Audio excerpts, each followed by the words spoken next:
함께하며 여러분의 내일을 응원합니다. 성공을 부르는 좋은 습관, 성공예감 이대호입니다.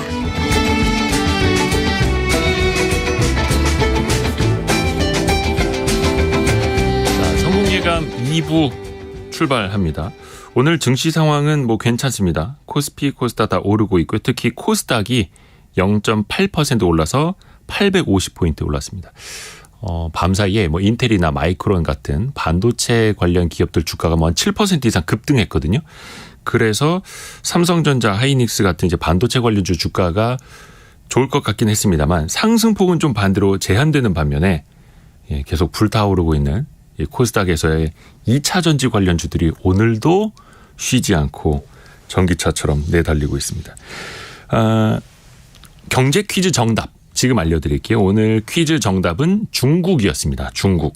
차이나라고 보내주신 분들도 저희가 인정을 해드릴게요. 7723님이 차이나로 삼행시를 보내주셨어요. 차원이 다른 경제 수업.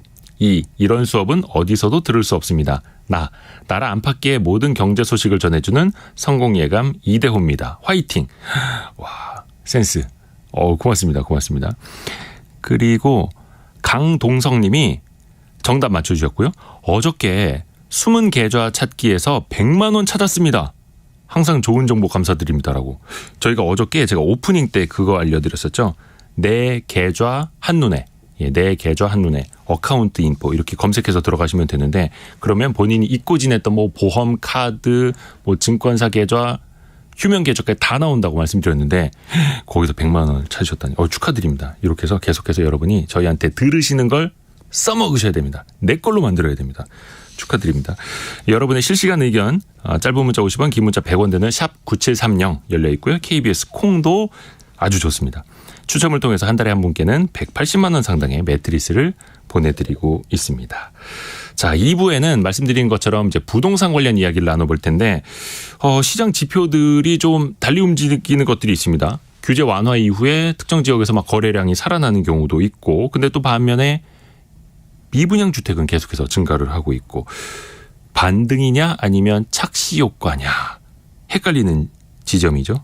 특히 무주택자들은 지금 기회가 될 수 있을 거냐 그렇다면 어떤 지역이 유망하냐 한번 질문을 막 좁혀서 한번 가볼게요. 명확한 데이터로 시장을 보시는 분이죠. 대우건설의 조영광 빅데이터 연구원 자리했습니다. 안녕하세요. 네, 안녕하세요. 안녕하세요. 자, 빅데이터 가지고 이제 시장을 분석하시는 직업을 갖고 계시는데 그러면 지금 데이터가 보여주는 부동산 시장 상황은 어떻습니까? 오늘 이제 3월 30일이잖아요. 네. 이제 3월 통계가 어제 막 집계됐어요. 그래서 따끈따끈한 KB 집값 통계 좀 말씀을 드리면 수도권 같은 경우에는 작년 6월부터 하락세로 접어들었어요. 그러니까 마이너스 변동률로 접어들었다는 것인데 올 1월까지 마이너스 2.5%까지 낙폭이 확대된 다음에 지금 올 3월이죠. 마이너스 1.6%까지 낙폭을 줄여가고 있는 상황이다. 근데 이제 지역별로 수도권도 다른데 서울이 마이너스 1.1%로 낙폭이 가장 축소됐고 인천이 마이너스 2%로 낙폭이 가장 큰 상황. 그래서 줄여가고는 있는데 지역별로 좀 다르다. 그리고 지방은 어떠냐. 지방 역시 5대 광역시와 기타 지방으로 나눌 수 있거든요. 크게. 이게 작년 12월 이후에 낙폭이 축소되고 있는데요. 오히려 5대 광역시가 기타 지방보다 상황이 안 좋은 상황입니다. 왜냐하면 대구나 부산이 월 마이너스 1% 넘게 하락을 하고 있는 상황인데 기타 지방은 또 그렇지 않은 그런 상황입니다. 이거는 전월비로. 그러니까 계속 하락하고 있는데 낙폭이 좁아지고 있다. 혹은 낙폭이 좁아져도 계속 하락하고 있는 거다. 어떤 관점으로 봐야 될지는 잠시 후에 더 한번 여쭤볼게요. 전월세 가격 흐름은 어때요? 그래서 매매가는 낙폭이 축소되고 있는 게 맞고요. 전세가 같은 경우에는 낙폭이 축소했다가 다시 커졌다가 이게 좀 들쭉날쭉한 상황인데 일단 숫자로 말씀드리면 3월에 수도권 전세가는 전월 대비 마이너스 1.7% 하락했단 말이죠. 이게 이제 최근 3개월에 계속 마이너스 3%씩 떨어졌었어요. 그거 대비는 낙폭이 축소됐는데 이게 낙폭이 축소될 거냐 이걸 사실은 어떤 구조적으로 보이지는 않는 추세적으로 보이지 않는 그런 상황이고요. 오히려 수도권보다 지방이 낙폭이 적습니다. 그래서 좀 오히려 지방의 낙폭 떨어지는 흐름이 좀 안정적이다. 그렇게 보시면 되겠습니다. 그러면 수도권이랑 지방이랑 매매가랑 전세가 상황이 조금 반대로 얽혀 있는 거네요. 수도권은 추세가 보인다. 낙폭 추세가 보인다라고 정리해 드릴 수 있겠고 전세가는 이게 더 떨어질 건지 덜 떨어질 건지는 아직 확인하기 어려운 상황입니다.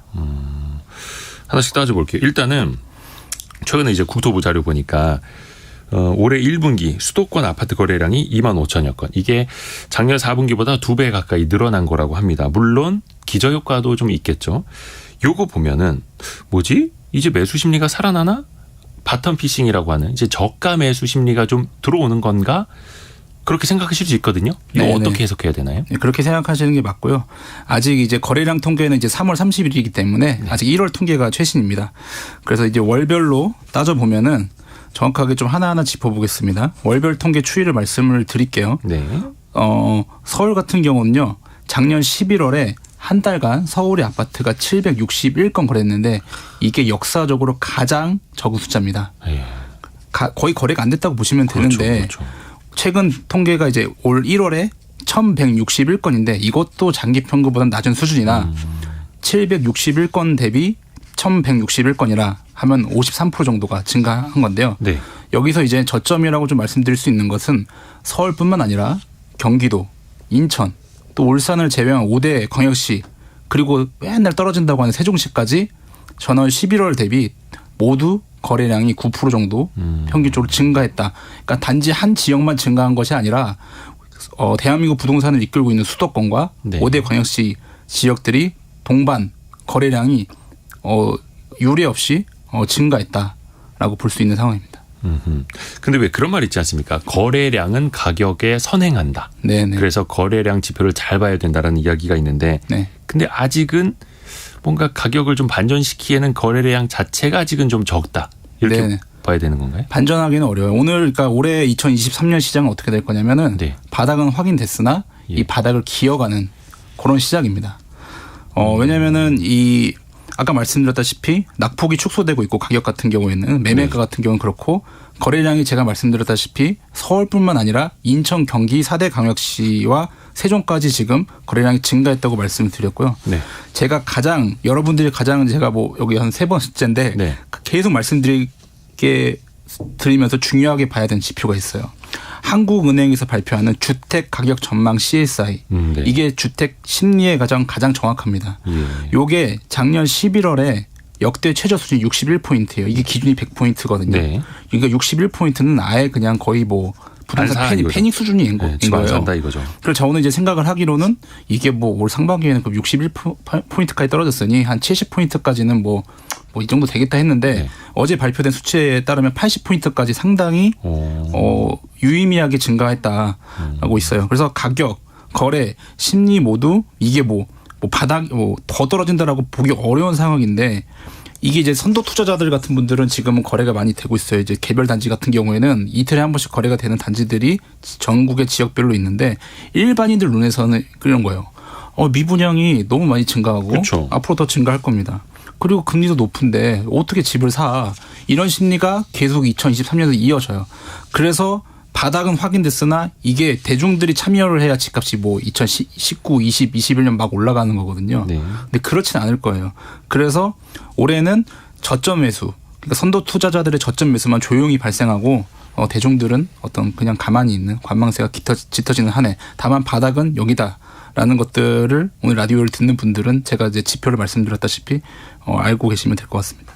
선도 투자자들이라 하면 조금 더 리스크를 감내하고 네네. 예, 과감하게 네네. 먼저 움직이시는 분들이 먼저 움직여서 이런 결과도 데이터로 나타나는 거고 말씀하신 그 주택가격 전망 CSI는 한국은행이 발표하는 소비자 심리지수 중에서 맞습니다. 주택가격만 전망하는 그 부분을 말씀하신 거고 근데 80포인트까지 올라왔다 하더라도 기준이 100인데 네네. 여전히 그 한차 20%는 밑에 있는 거고요. 맞습니다. 근데 이제 물이 반만 있느냐. 근데 약간 그 전에보다는 조금 물이 올라왔다. 우리가 이런 게 있어요. 우리가 이제 주식 같은 경우는 컨센서스가 있잖아요. 예. 이 기업의 이익은 이 정도 될 것 같아. 네네. 라는 시장의 기대감이 있습니다. 그게 또 주가에 거의 실시간으로 반영되고 그래서 있고. 영업이익률이 떨어지더라도 생각보다 괜찮으면 주가가 오르기도 하죠. 그렇죠. 그런 거랑 똑같이 보시면 돼요. 사실 61%에서 이렇게 상황이 지금 안 좋지 않습니까? 네. 근데도 심리가 이렇게 빠르게 반등하고 있다라는 것은 상당히 유의미하다고 제가 말씀을 드리는 거죠. 벌써 80포인트? 생각보다 상당히 빨리 지금 포인트 심리 지수가 올라가고 있다라는 그 부분을 말씀을 드린 겁니다. 최악은 면했다. 심리적으로. 그렇죠. 네, 최악은 면한 거죠. 그러면 그 말은 바닥은 확인했다. 방금 네네. 그렇게 말씀을 해주셨고, 근데 바닥은 확인했지만 기어가는 시장. 네, 대부분들 이제 대중 투자자들은 지금 너무 무서운 거죠, 상황들이. 네네네. 여러 가지 지표들만 보면은. 그리고 대부분 언론들이 안 좋은 면만 확대 생산하고 있기 때문에 그렇게 보시는데 저는 이제 이 일을 하는 사람이잖아요. 네네네. 매일마다 전국 시장 거래 현황을 보면 결국 그렇지 않습니다. 자, 그런데 내 집 마련을 이제 계획하시는 분들, 그래도 뭐 부동산 막 화랑기에 사는 것보다 떨어졌을 때 사는 게 좋겠지. 다만 여기에서 더 떨어질 거냐, 안 떨어질 거냐, 혹은 덜 떨어질 거냐를 이제 생각하시는 분들 많을 텐데, 어떤 지표들, 방금 이제 그 주택가격 전망 CSI 말씀을 하나 해주셨는데, 어떤 흐름들, 어떤 지표들을 좀 보면 좋을지 좀 소개 좀 해주세요. 네, 일단은 뭐 10년 넘게 분석을 해오면서 가장 이제 가격이 제일 중요한데 고점 대비 30%예요. 고점 대비 30%. 네, 가격이 빠지면은 거기서부터 거래가 발생하고요. 지금 뭐 지방에도 뭐 거래가 집중적으로 발생하는 단지의 특징은 고점 대비 30% 하락한 단지들의 거래가 지금 발생하고 있다는 것입니다. 그래서 통계를 보시다가 실거래가 고점이 여러분들이 보시는 아파트에 고점이 있을 거예요. 보통 21년이나 22년 정도일 거예요. 그때 대비 30% 빠졌다. 그러면 이제 저점일 확률이 높고요. 또 하나는 전세 거래예요. 아까 말씀드렸다시피 대중들은 상당히 지금 꺼려하고 있고, 그러면은 매매를 하기보다는 전세 거래가 이제 이따 말씀드리겠지만 하반기에 계속 증가를 할 거예요. 전세 거래라는 것은 전세 금리에 연동을 하기 때문에 그러면은 집값은 빠지는데 전세 거래가 되다 보면 전세가율이 오르기 마련입니다. 그러면 이 전세가율이 오를 때 장기 평균보다 전세가율을 상회한다. 그러니까 어느 지역의 전세가율이 장기 평균 한 70%였는데 이게 시장이 너무 안 좋아져서 전세 거래만 되다 보니까 65%에서 70%를 넘어섰다. 이런 국면들이 있어요. 이건 여러분들이 어느 앱이나 어플이나 무료로 확인할 수 있기 때문에 전세가율을 하나 보라는 거. 그리고 또 하나는 제가 이제 가장 관심 있게 보는 게 소셜 빅데이터예요. 이제 건설사도 어려워요. 왜냐면은 이 분양가를 책정하려고 해도 비교 단지의 거래 건수가 없어요. 그러다 보면 도대체 이 실제 가격이 얼마인지가 궁금한데 여러분들 소셜 빅데이터라고 하면 어렵게 들리겠지만 어플에 항상 여러분들이 이야기를 쏟아내죠. 댓글을 쏟아냅니다. 매일마다 각지의 모든 사람들이 그 단지에 대해서 이야기를 쏟아낸단 말이죠. 그걸 꼭 집중 있게 보셔야 되는 게 소셜 평판이라고 해요. 이 질문 중 막 사람들이 물어봐요. 자기네들끼리 물어보고 하는데 예비 실수요자들의 질문이 막 증가하는 단지들이 있어요. 예를 들면은 나는 여기 가고 싶은데 테라스의 사이즈가 어떻게 돼요? 몇 곱하기 몇이에요? 이런 분들 진짜 가고 싶어하는 사람들이에요. 혹은 뭐 마켓컬리나 쿠팡은 여기 배송되나요? 뭐 이런 거. 혹은 몇 동 몇 층에 관심이 있는데 여기 조망 나오나요? 안 나오나요?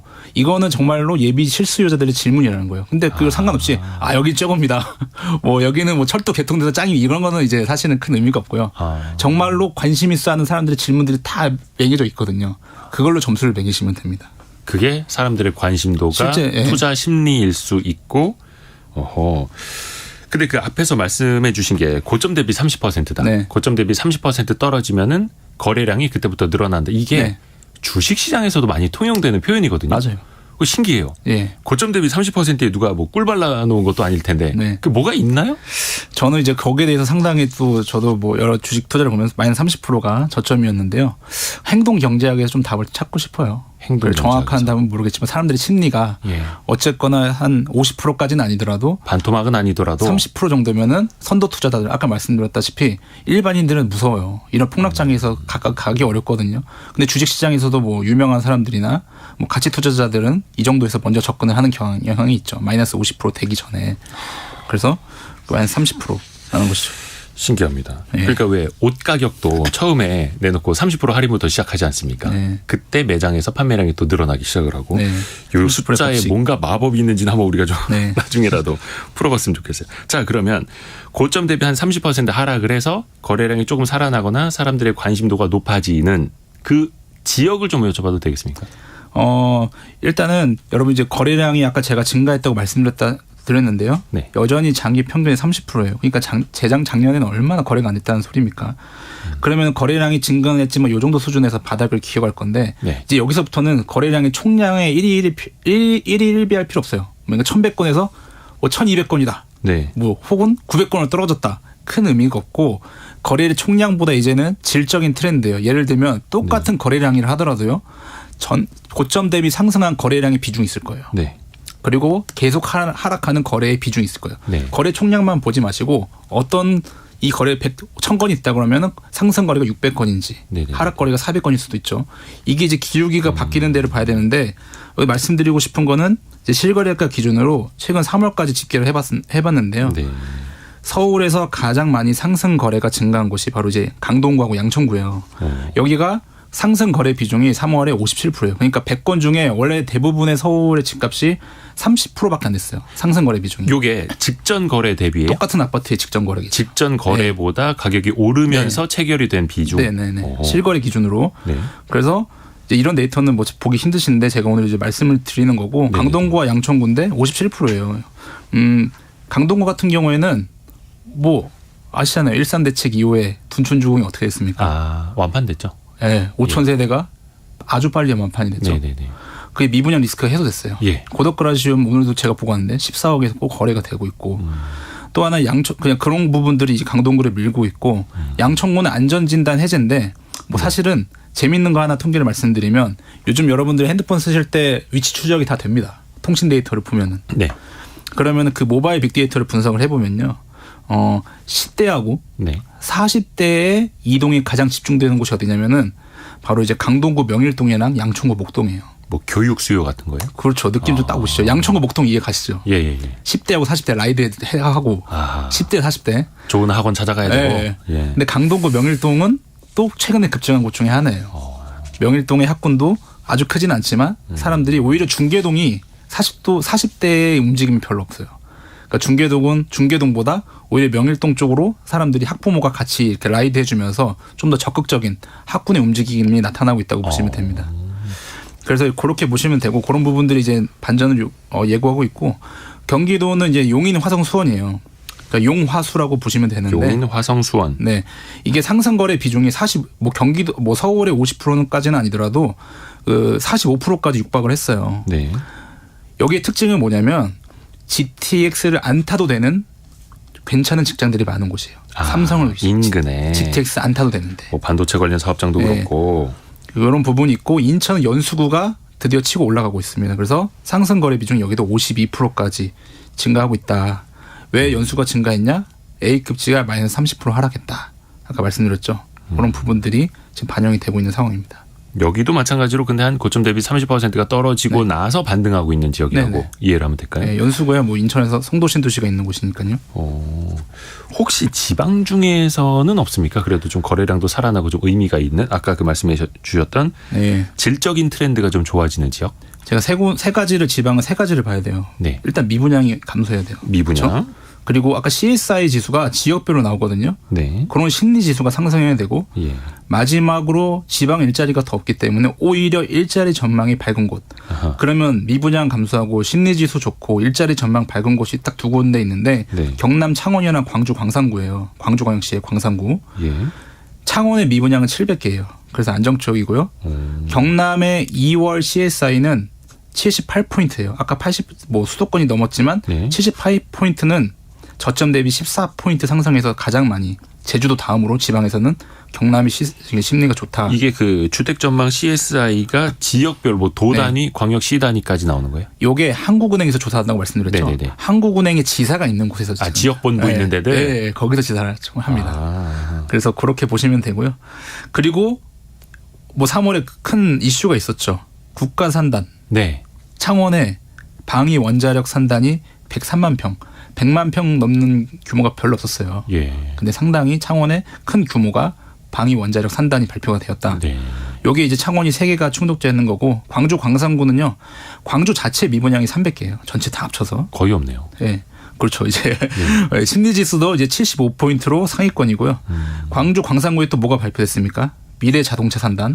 요것도 102만 평. 그리고 2개예요. 2군데.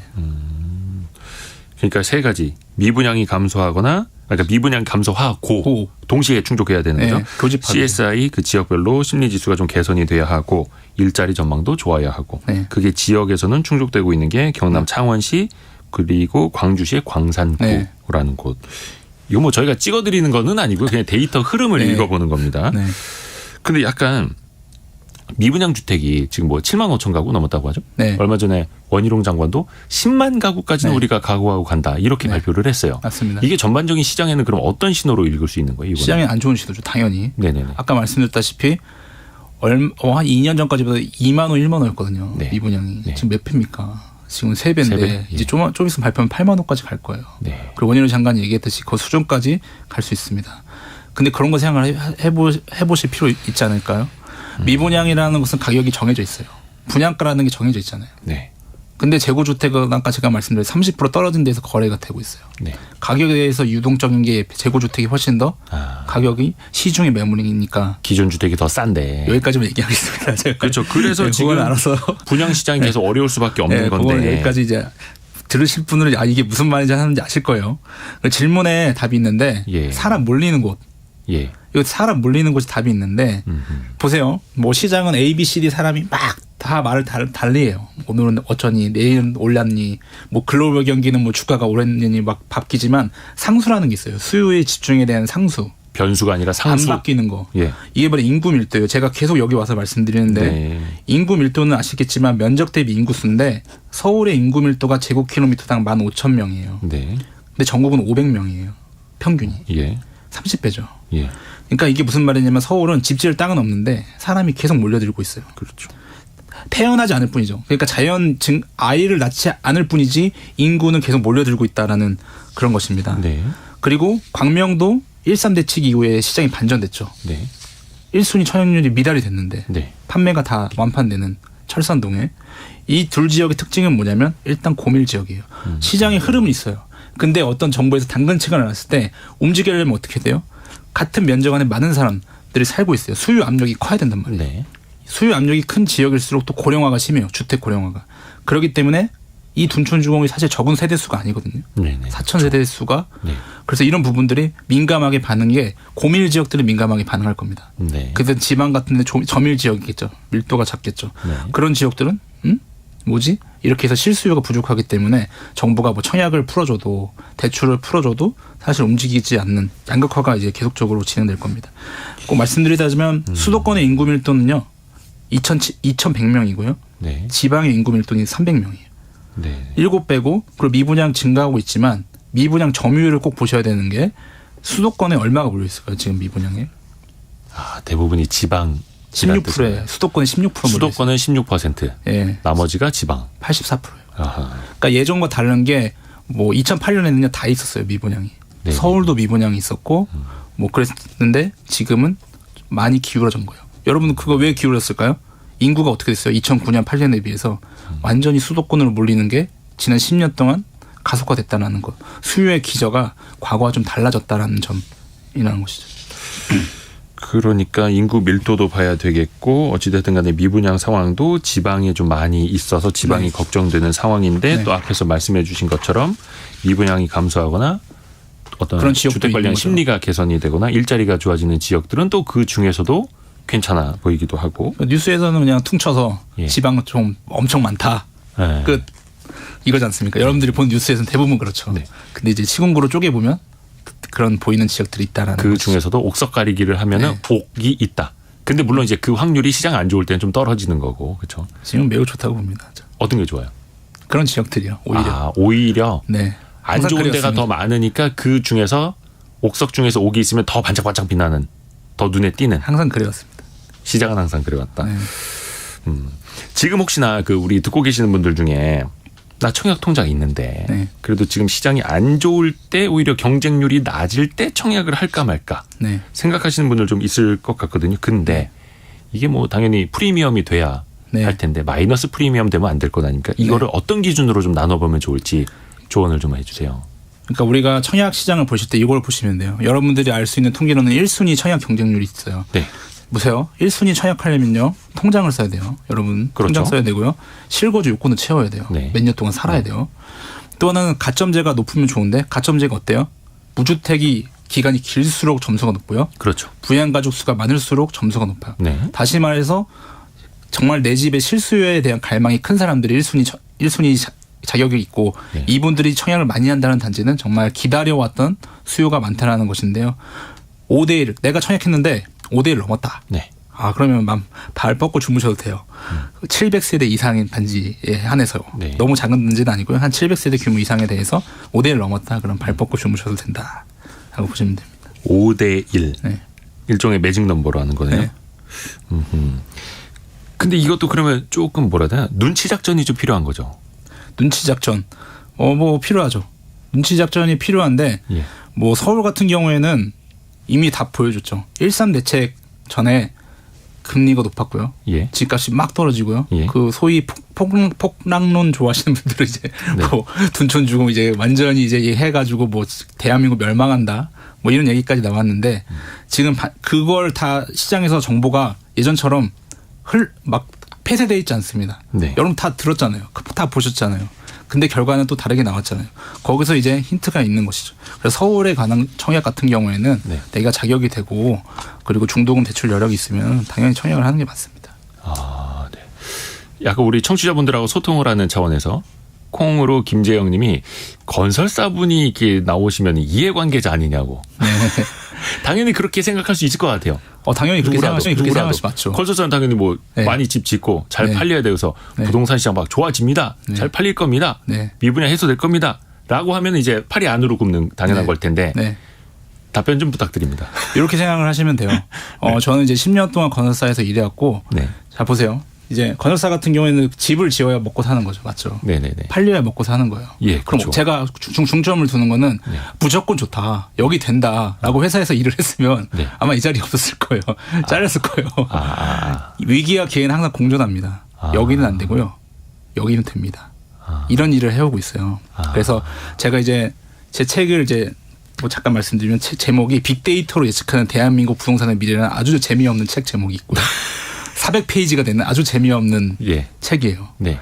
그러니까 보통 여러분 책 잘 팔리는 책은 뭐 이런 거죠. 10년 동안 부동산 망한다. 무조건 서울 여기는 된다.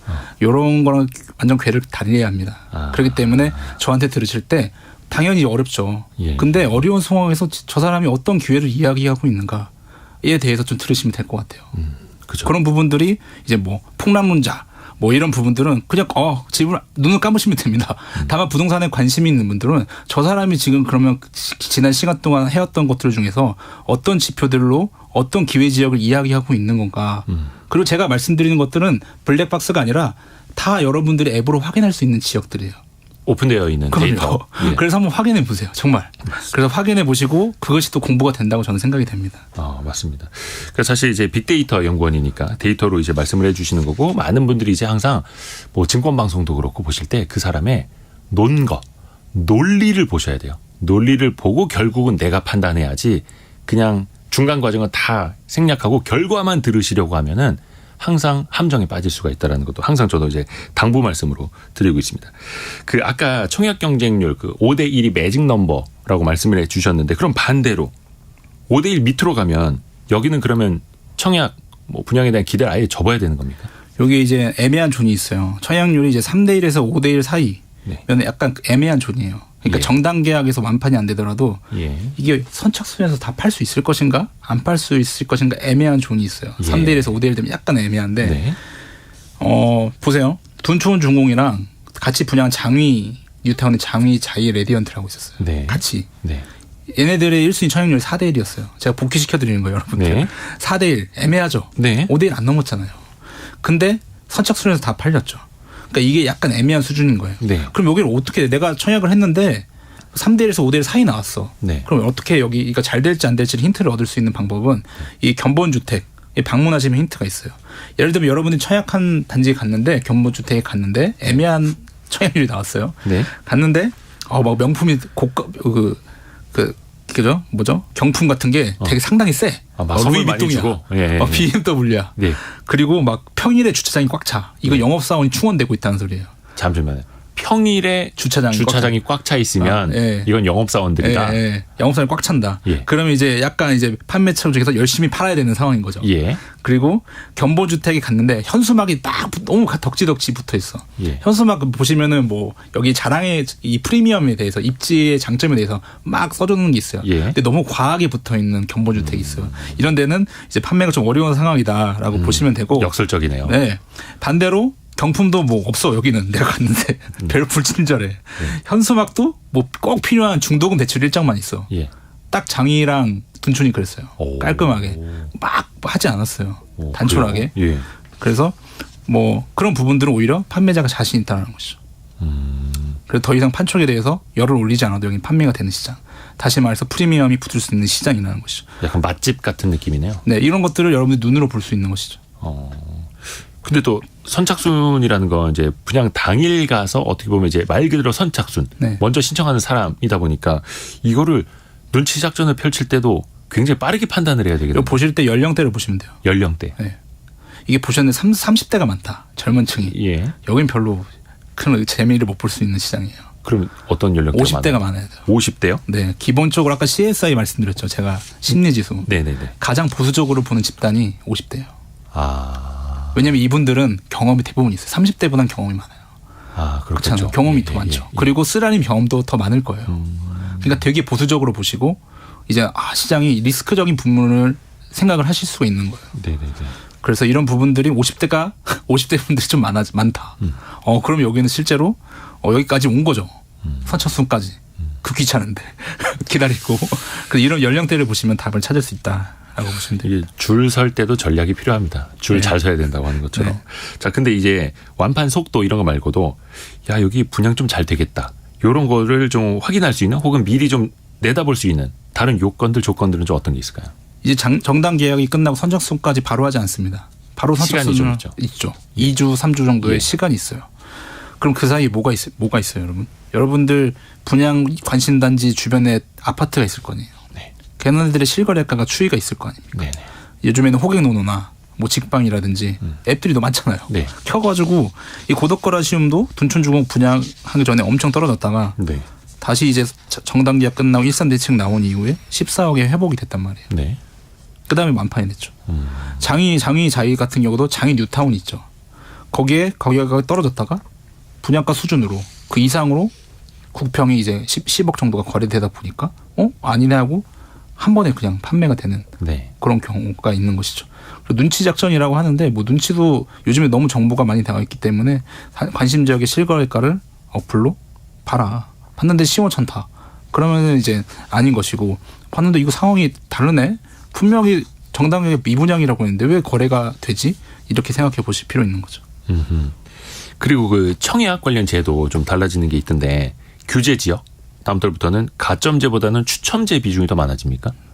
그렇죠. 추첨제. 왜냐하면은 앞으로 정책은 공정이에요. 정책의 키워드는 공정.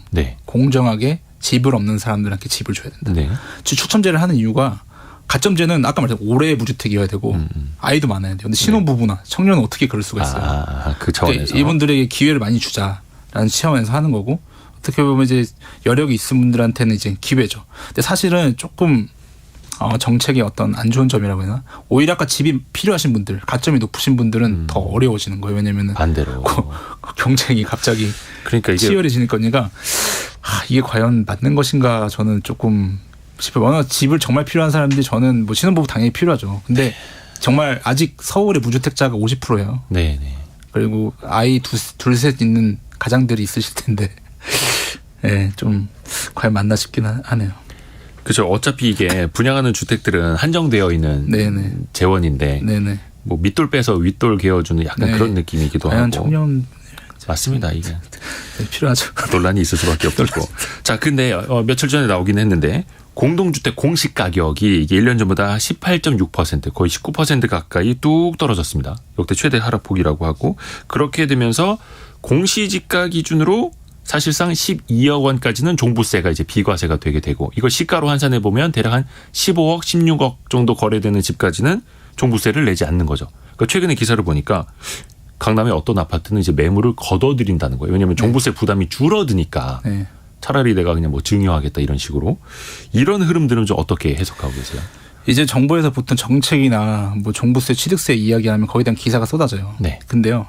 장기적으로 보면 정책이나 세제는 사실은 거들 뿐이고 이 부동산의 매물을 걷어들이는 거는 시장에 대한 미래 기대 가치예요. 네. 지난 문재인 정부 동안에 얼마나 다주택자 이렇게 막 규제를 했지만 네. 다주택자 통계를 보세요. 결코 줄어들지 않았습니다. 네. 그러니까 그런 건 거들 뿐이고 아까 말씀드렸듯이 시장에 대한 기대가 더 중요한데 아까 바닥이라는 증거가 강남 사람들이 알고 있고 네. 그럼 어떻게 되겠습니까? 마침 보유세도 줄었다고 하니까 이제 더 관망세는 더욱더 짙어지는 거죠. 관망. 그래서 상반기에는 일단 거래량 같은 경우에는 이제 고점 대비 30% 하락한 금매가 정리되면은 일단 이 보유자들이 관망을 하게 되면 낙폭이 이제 줄이는데 일조를 할 것이고요. 네. 거래량 같은 경우에는 상반기에는 금매 거래가 주도하고 하반기에 여러분 이제 전매 제한 완화가 돼요. 예전에는 서울 분양을 받으면은 10년 동안 크게는 10년 동안 집을 못 팔았어요. 네. 근데 이게 풀어진단 말이에요. 1년 정도 지나면 팔 수가 있다라는 것이죠. 네. 그 하반기는 전매 제한 완화의 효과가 거래의 증가를 유도할 거예요. 다만 보유세 완화해서 관망한다고 말씀을 드렸어요. 네. 여기가 이제 거래의 증가를 좀 제한시키는 역할을 할 거예요. 그래서 결국에는 지금 30%라고 말씀드렸어요. 거래량이. 근데 하반기에는 장기 평균의 50%에서 60% 정도 선에서 거래량은 회복될 것으로 보입니다. 거래량은 이제 회복될 것으로 보시는 거죠. 50, 60 정도. 그리고 또 이제 최근에 그 전세 사기 이슈가 좀 많이 나오고 있는데 공시 가격이 낮아지면 오히려 세입자들에게 피해가 갈 수 있다. 이런 지적들 나오더라고요. 뭐 기사 많이 나오더라고요. 예. 이거 어떤 배경에서 그런 이제 걸까요? 이게 이제 빌라방 이런 것 때문에 불거진 건데 네. 이제 오래된 전사의 문화랑 전세 관습이 있어요 우리나라에. 네. 그런 것들이 이제 완전히 깨려고 하는 거거든요. 예. 그래서 파열음이 나타나는 건데 정부의 취지는 집주인이 빌라의 집값에 10%라도 자기 자본에 넣어놔라. 네. 그렇게 이제 하는 거예요. 그래서 전세가율 90%까지만 보증한다는 소리가 10%는 예전에는 100% 아무 돈 집주인이 아무 자기 자본 없이 전세금으로 집을 살 수 있었는데 네. 그러다 보니까 이 피해가 지금 열역하잖아요. 그렇기 때문에 집값의 10%의 자본 투자해라. 네. 근데 이게 문제가 뭐냐면 기존의 저희 전세 문화라는 게 기존 세입자의 보증금을 반환을 할 때 네. 새로운 세입자의 보증금을 가지고 반환을 해주단 말이에요. 집주인의 그렇죠, 돈으로 해준 게 그렇죠. 아니라 새로운 세입자 구할 때까지 기다렸다가 그 세입자의 돈으로 사실 말이 안 되는 거죠. 사실은 무자본 투자가 가능했죠. 근데 이게 이제 막아진다 보니까 네. 이게 이제는 안 되는 거죠. 그게 새로운 세입자가 안 구해지면은 이제는 또 무자본 투자 같은 경우에는 다 보증금을 못 돌려주고 결국에는 세입자가 보증금을 못 받을 수 있다라는 네. 건데 정부에서는 통계를 내보니 이렇게 전세가율이 90% 이상 되는 무자본 투자라는 것은 아주 많지는 않다. 영향을 줄 정도는 아니니 뭐 이렇게 생각을 하고 있는 것 같아요. 그래서 뭐 안 되면 보증부 월세로 전환하면 되지 않냐. 보증부 월세. 네, 이렇게 지금 얘기를 하고 있는 상황입니다. 그래서 약간 시대의 흐름이 그 전세보다는 월세 네. 쪽으로 가는 것 같기도 하고 또 반대편에서는 이 전세 가격이 좀 그동안 거품이 있었고 이게 좀 꺼지고 난 다음에 다시 또 이제 전세 수요가 늘어날 수 있다 이렇게 보시는 분들도 있는데 네. 연구원님은 좀 어떻게 판단하고 계세요? 뭐 얘기가 필요 없고 실거래 건수 말씀드리면 2월 전세 거래량 전국적으로 5만 5천 건인데 네. 이게 작년 4월에 5만 6천 건 기록 이후 11개월 만에 최대치예요. 그러니까 5만 6천 건 거래 이후 계속 안 좋았다가 올해 11개월 만에 전세 거래량 회복했다는 거고요. 네. 서울 같은 경우에는 2월 전세량 12,000 건이에요. 네. 이게 작년 3월에 12,000건 거래된 이후에 11개월 만에 12개월 만에 이렇게 최대치인 거예요. 네. 결국에 전세도 똑같아요. 전세 대출 금리가 올라가면요. 누가 전세 대출 금리 6%인데 당연히 월세를 생각하는 거죠. 그렇죠. 전세 금리를 내느니. 근데 지금 전세가 뭐 아시겠지만 카뱅이라든지 이런 데가 3%까지 나온 상황이에요. 네. 그렇기 때문에 다시 전세가 회복된다. 하지만 월세 거래량 자체는 증가하고 있다. 요거는 그런 것도 있어요. 월세 거래 증가는 극단적 철학이라고 해야 되나요? 요즘에 워낙 막 사회 문화가 극단적이다 보니까 부동산 하면 진짜 안 돼. 또 유명한 분도 집을 사는 거 아닙니다. 네네네. 월세입니다. 이런 거잖아요. 그런 부분들이 이제 사고를 견지한 분들이 많아요. 한 축에. 네네네. 집은 사는 거 아니야. 월세야. 이런 분들이 이제 늘어나면서 월세 수요 뭐 이런 부분들은 계속 가져가는 건데 어쨌거나 과거에는 7대 3이었어요. 전세 월세가. 지금은 55대 45까지 줄어들었어요. 월세가 네. 늘어나면서. 근데는 전세가 다시 늘어날 거고요. 이게 이제 6대 4까지 갈 겁니다. 오늘 그 청취자분들이 뭐 금리 얘기나 아니면 이제 저출산, 지금 인구 감소론 이런 것도 이제 많이 질문 올려주고 계시는데 사실 그것만 해도 각각 1시간씩은 또 필요할 수도 있어요. 나중에 한번 더 말씀을 더 구하도록 하겠습니다. 대우건설의 조영광 빅데이터 연구원에게 이야기 들어봤습니다. 너무 감사합니다. 네, 고맙습니다. 라디오 정보센터 뉴스 듣고 오겠습니다. 윤석열 대통령 방일 당시 일본 측이 후쿠시마산 수산물 수입 제한을 해제해달라고 요청했다는 취지의 일본 언론 보도가 잇따르는 가운데 대통령실은 후쿠시마산 수산물이 국내로 들어올 일은 결코 없을 것이라며 기존 방침을 재확인했습니다. 한국은행이 발표한 BSI, 즉 기업경기 실사지수 조사 결과를 보면 이번 달 모든 산업의 지수는 지난달보다 3포인트 상승한 71을 기록해 기업의 체감경기 수준이 7개월 만에 상승 전환됐습니다. 금융감독원에 따르면 지난해 자산운용사 영업이익은 1조 1,850억 원으로 1년 전보다 51.7% 감소했습니다. 국토교통부는 현대자동차와 포드, BMW에서 제작하거나 수입 판매한 10개 차종 12,000여 대에서 제작 결함이 발견돼 자발적 시정 조치, 리콜을 실시한다고 밝혔습니다. 지금까지 라디오 정보센터 뉴스 정한나였습니다. 자, 여러분의 질문들 저희가 소중히 간직하고 있습니다. 애프터 서비스 시간에 다뤄드립니다. 오늘 이혜리 리포터 함께합니다. 안녕하세요. 안녕하세요. 첫 번째 질문은요. 네, 어제 경제상식 퀴즈 정답이 오픈마켓. 이었습니다. 네. 휴대전화 뒷번호 1003번님이요.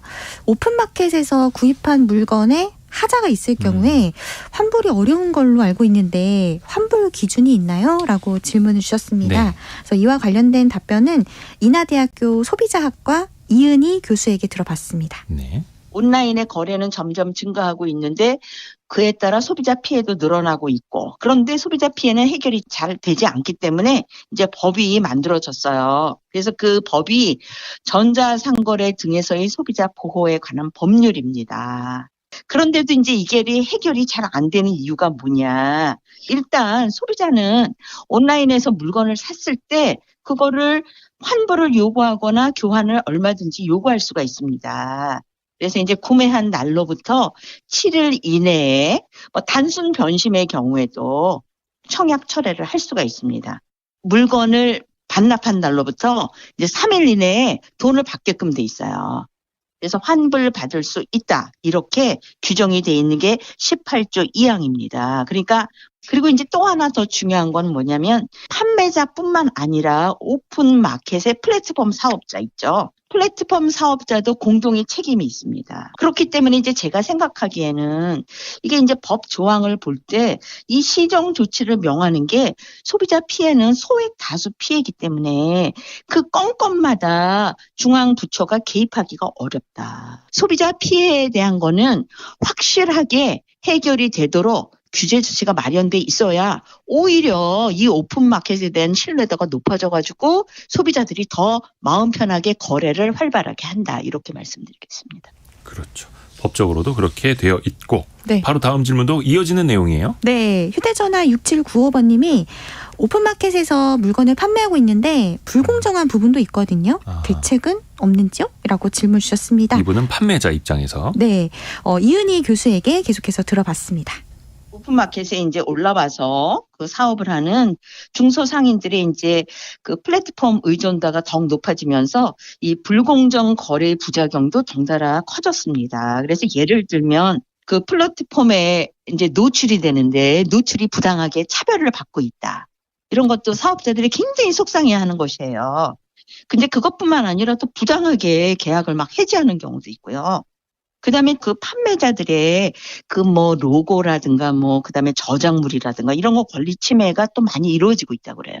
작년 8월에 한국공정거래 조정원이라는 데가 있는데 거기에서 이제 불공정한 거를 이렇게 접수를 거기서 받는데 거기에 보니까 오픈마켓 사업자하고 그다음에 판매자 사이의 분쟁이 전체 접수 건수의 69%나 차지하는 걸로 나타났다릅니다. 이 플랫폼 사업자의 약관이 문제가 있는가 없는가를 계속적으로 공정위에서 좀 스크린을 하셔야 되는데요.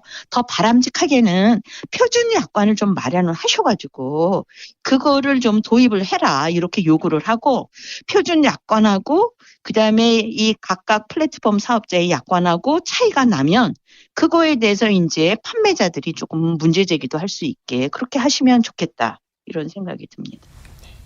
그리고 오픈마켓에 대한 질문들이 계속 많이 들어왔나 보네요. 네. 유주환님의 질문인데 오픈마켓이 판매자에게 플랫폼을 빌려주는 공간을 빌려주는 사업이라면 백화점이랑 비슷한 건가요? 라고 질문 주셨어요. 네. 이혜리 리포터가 직접 좀 알려주실까요? 네, 백화점이랑 비슷하게 볼 수도 네. 있습니다. 물론 이제 백화점에 직영하는 매장도 있긴 하지만 개발 사업자가 들어와서 판매를 하는 경우라면 이런 부분에서는 오픈마켓하고 백화점과 좀 비슷하다. 네. 이렇게 볼 수도 있습니다. 입점 사업자들. 네. 예금자 보호 관련된 질문도 있어요. 네, 휴대전화 뒷번호 4665번 그리고 0425번님이요. 현재 새마을금고에 출자금이 있습니다. 이 출자금은 예금자 보호가 되나요? 라고 질문을 주셨어요. 예금자 보호해 드리는 건 예금이죠. 네. 근데 출자금은 자본입니다. 자본. 그러니까 그 새마을금고의 일정 부분 주인이 된다는 뜻이죠.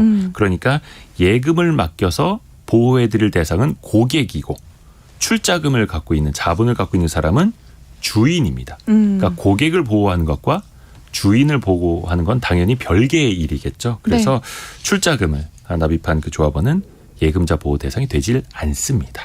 네.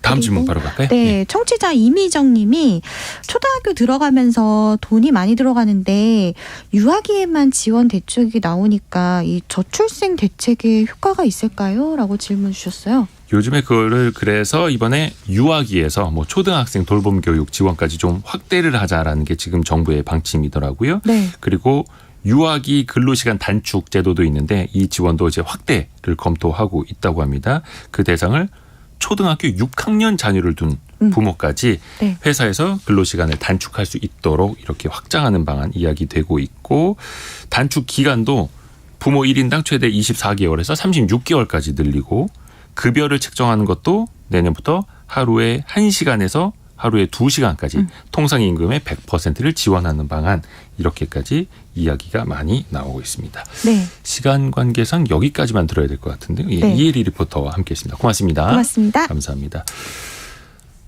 7987님이 아이고 이거 좀 민망한데 예. 잘생긴 이대호 기자님 축하드립니다. 해볼만한 아침에서 얼굴을 뵙는데 성공예감에서 진행자로 매일 볼 수 있어서 더욱더 반갑습니다. 앞으로 좋은 방송 많이 부탁드립니다. 화이팅입니다.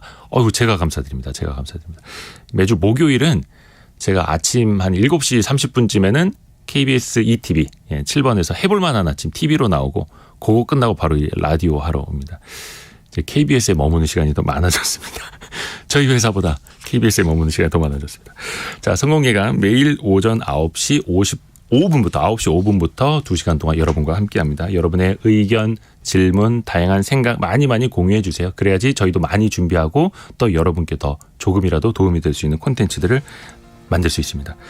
성공예감은 오늘도 내일도 앞으로도 여러분을 계속해서 응원하겠습니다.